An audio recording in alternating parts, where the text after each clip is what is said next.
Grimm's Fairy Tales. Thumbling the dwarf and Thumbling the giant. An honest husbandman once upon a time had a son born to him, who was no bigger than my thumb, and who for many years did not grow one hair, breadth taller. One day, as the father was going to plough in his field, the little fellow said, "Father, let me go too." "No," said his father, "stay where you are. You can do no good out of doors, and if you go perhaps I may lose you." Then little Thumbling began to cry, and his father, to quiet him, at last said he might go. So he put him in his pocket, and when he was in the field pulled him out and set him upon the top of a newly made furrow, that he might be able to look about him. While he was sitting there, a great giant came striding over the hill. "Do you see that skeeple man?" said the father. "If you don't take care, he will run away with you." Now, he only said this to frighten the little boy and keep him from straying away. The giant had long legs, and with 2 or 3 strides he came really close to the furrow and picked up Master Thumbling to look at him as he would at a beetle or cockchafer. Then he let him run about his broad hand, and taking a liking to the little chap, went off with him.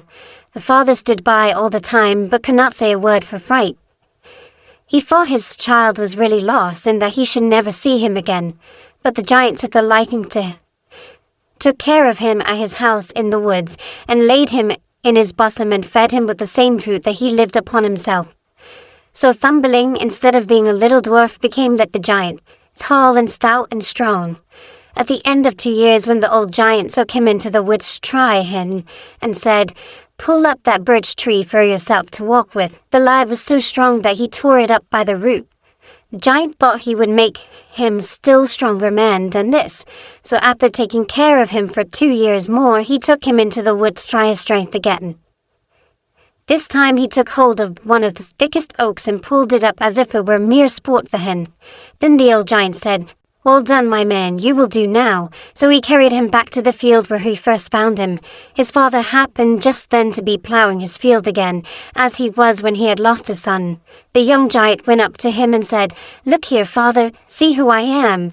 Don't you know your own son?" But the husbandman was frightened and cried out, "No, no, you are not my son. Be gone about your business." "Indeed, I am your son. Let me plough a little. I can plough as well as you." "No, go your way," said the father, but as he was afraid of the tall man, he at last let go of the plough and set it down on the ground beside it. Then the youth laid hold of the ploughshare, and though he only pushed with one hand, he drove it deep into the earth. The ploughman cried out, "If you must plough, pray do not push so hard. You are doing more harm than good."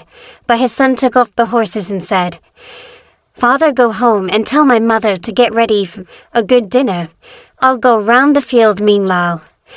So he went on driving the plough without any horses till he had done 2 mornings' work by himself. Then he harrowed it, and when it was all over he took a plough, harrow, horses and all, and carried them home like a bundle of straw. When he reached the house he sat himself down on the bench, saying, "Now, mother, is dinner ready?" "Yes," said she, for she dared not deny him anything. So she brought 2 large dishes full, enough to have lasted herself and her husband 8 days. However, he soon ate it all up and said that was but a taste. "I see very well, father, that I shall not get enough to eat in your house. So if you give me an iron walking stick so strong that I cannot break it against my knees, I will go away again." The husbandman very gladly put his 2 horses to the cart and drove them to the forge, and he brought back an iron barn as long and as thick as his two horses could draw. The lad laid it against his knee, and snap it went like a beanstalk. "I see, father," said he, "you can get no stick that will do for me, so I'll go and try my luck by myself." Then away he went and turned blacksmith and travelled till he came to a village where lived a miserly smith who earned a good deal of money but kept all he got to himself and gave nothing away to anybody. The first thing he did was to step into the smithy and ask if the smith did not want to hire a journeyman. "Aye," said the cunning fellow as he looked at him and thought what a stout chap he was and how lustily he would work and earn his bread. "What wages do you ask?" "I want no pay," he said, "but every fortnight when the other workmen are paid, you shall let me give you 2 strokes over the shoulders just to amuse myself." The old smith thought to himself he could bear this very well and reckoned on saving a great deal of money, so the bargain was soon struck. Next morning the new workman was about to begin to work, but at the first stroke that he hit, when his master brought him the iron red hot, he shivered it to pieces and the anvil sank so deep into the earth that he could not get it out again. This made the old fellow very angry. "Ha!" he cried, "I can't have you for a workman. You are too clumsy. We must put an end to our bargain." "Very well," said the other, "but you must pay for what I have done, so let me give you only 1 little stroke and then the bargain is all over." So saying, he gave him a thump that tossed him over a load of hay that stood near. Then he took the thickest bar of iron and the forge for a walking stick and went on his way. When he had journeyed some way, he came to a farmhouse and asked the farmer if he wanted a foreman. The farmer said yes, and the same wages were agreed on as before with the blacksmith. The next morning the workmen were all to go into the wood, but the giant was found to be fast asleep in his bed when the rest were all up and ready to start. "Come, get up," said one of them to him. "It is high time to be stirring. You must go with us." "Go your way," muttered he, sulkily. "I shall do my work and get home long before you." So he lay in bed 2 hours longer and at last got up and cooked and ate his breakfast and then at his leisure harnessed his horses to go to the wood. Just before the wood was a hollow way through which all must pass, so he drove the cart on first and built up behind him such a mound of faggots and briars that no horse could pass. This done he drove on, and as he was going into the wood he met the others coming out on their road home. "Drive away," said he, "I shall be home before you will." However, after going only a very little way into the wood, he tore up one of the largest timber trees, put it into his cart, and turned about homewards.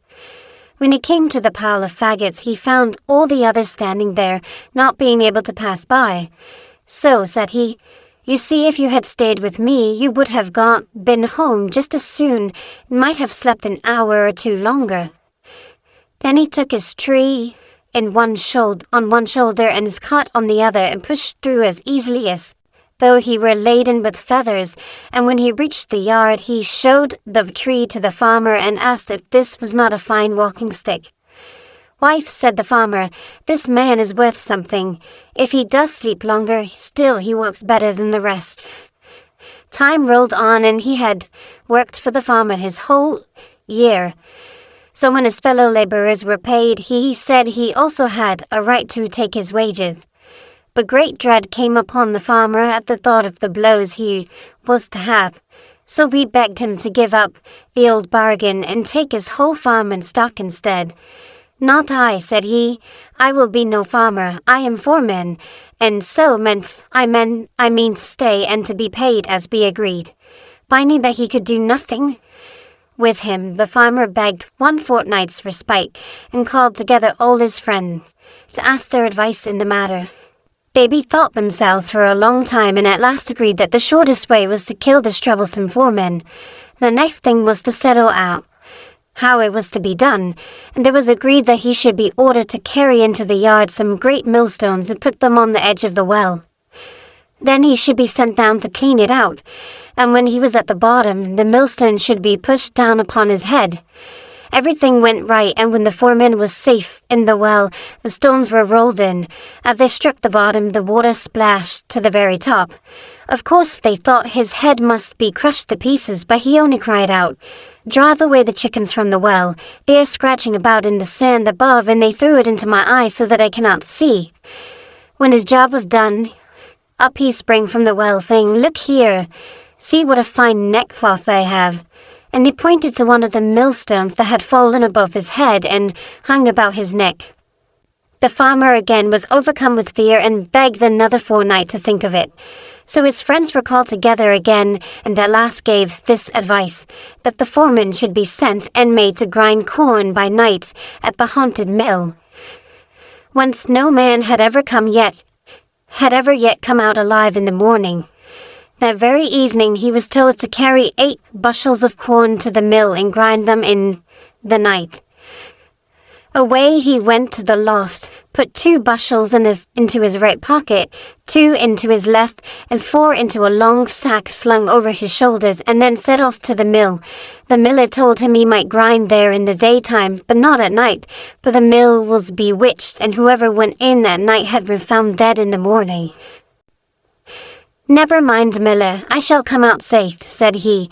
"Only make haste and get out of the way, and look out for me in the morning." So he went into the mill and put the corn into the hopper, and about 12 o'clock sat down on the bench of the miller's room. After a little time the door all at once opened of itself, and in came a large table. On the table stood wine and meat and many good things besides. All seemed placed there by themselves. At any rate, there was no one to be seen. The chairs next moved themselves around, but still neither guests nor servants came, till all at once he saw fingers handling the knives and forks and putting food on the plates, but still nothing was to be seen. Now our friend felt somewhat hungry as he looked at the dishes, so he sat himself down at the table and ate whatever he liked best. "A little wine would be well after this cheer," said he, "but the good folks of this house seem to take but little of it." Just as he spoke, however, a flagon of the best moved on, and our guest filled a bumper, smacked his lips, and drank. "Health and long life to all the company, and success in our next merry meeting." When they had long enough, when they had had enough, and the plates and dishes, bottle and glasses were all empty, of a sudden something unseen blew out the lights. "Never mind," thought he. "One wants no candle to go to sleep by." But now that it was pitch dark, he felt the huge blow fall upon his head. "Foul play," he cried. "If I get such another box on the ear, I shall just give it back again." And this he really did when the next blow came. Thus the game went on all night, and he never let fear get the better of him, but kept dealing his blows till at daybreak all was still. "Well, miller," said he in the morning, "I have had some little slaps on the face, but I've given as good, I warrant you. And meantime I haven't eaten just as much as I like. I have eaten just as much as I like." The miller was glad to find the charm was broken, and would have given him a great deal of money. "I want no money, I have quite enough," said he, as he took his meal on his back and went home to his master to claim his wages. But the farmer was in great trouble. Knowing there was now no help for him, he paced the room up and down, while the drops of sweat ran down his forehead. Then he opened the window for a little fresh air, and before he was aware, his foreman gave him the first blow, and such a blow that off he flew over the hills and far away. The next blow sent his wife after him, and for aught I know they may not have reached the ground yet, but without waiting to find out, the young giant took up his iron walking stick and walked off. The end.